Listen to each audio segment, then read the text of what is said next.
Hello, it's Shar's Kittens, and I'm going to be responding to a reading tag by Reading with Jack that he has posted. It's called Breaking the Spines. Question 1 is, do you break the spines or prefer to keep your books looking like new? I prefer to keep my books looking like new because then I can go back and be like, oh, they're so pretty looking. And so yeah. Question 2. For those of you who don't like broken spines, have you ever accidentally broken one? Yes, I've done it before. In fact, with one of my most favorite Warrior Cats book, I took it and I was reading and I had to bend it down with my thumb to get a bookmark and I went like that. Spine totally cracked on me. I was in tears the next day because I was just so sad. Question 3. If you're buying a used book and the spine is broken, how do you feel about it? I really think it's awesome. I mean, I hate broken spines, but when I get a used book and the spine's broken, I think, whoa, it's like been through so much. That means somebody really liked this book enough that they were so into it that they broke the spine. And it seems like, oh, it's going to be just a great book. Don't get me wrong, I like buying books with non-broken spines. It's just books with broken spines, they're like, I don't know, they're like epic. They're like, there's some flair. It's like heating up like steak in charcoal. Yeah. 4. Do you agree or disagree with the opinion that some people have on broken spines means that a book is well loved? I agree and disagree.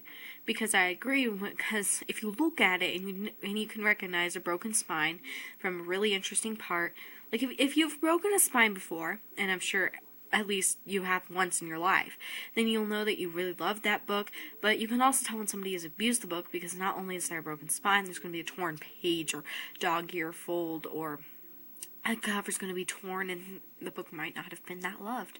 And so I'm mutual on that. 5. Because the spines on hardback books cannot visibly break, do you prefer buying hardback books over paperback books? Yes and no. I'm a debater on this one too. I like buying paperback because the covers are all glossy, whereas hardback, you can make it all smudgy and greasy if you got dirty fingers. For some books like Matched and stuff, and Divergent is a great example, it has more if you buy the hardback edition, but I like the paperback because it's cheaper, so I'm sort of negotiable on that.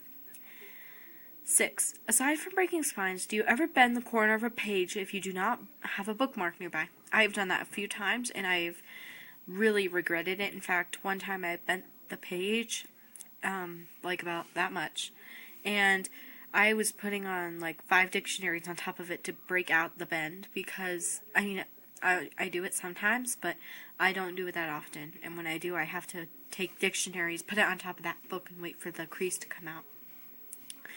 And the last one, 7. Anything else you want to say about your spine obsessions and who you are going to tag? I have a lot of spine obsessions.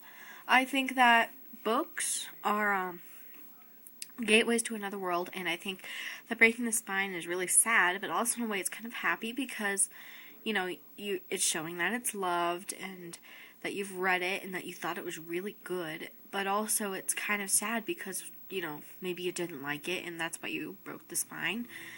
But, yeah. And as for who I'm going to tag, I don't know who I'm going to tag. Actually, yeah, I don't know. But, whoever finds this video, trace it back to Reading with Jack and then do the tag because it's so cool, okay? So, peace.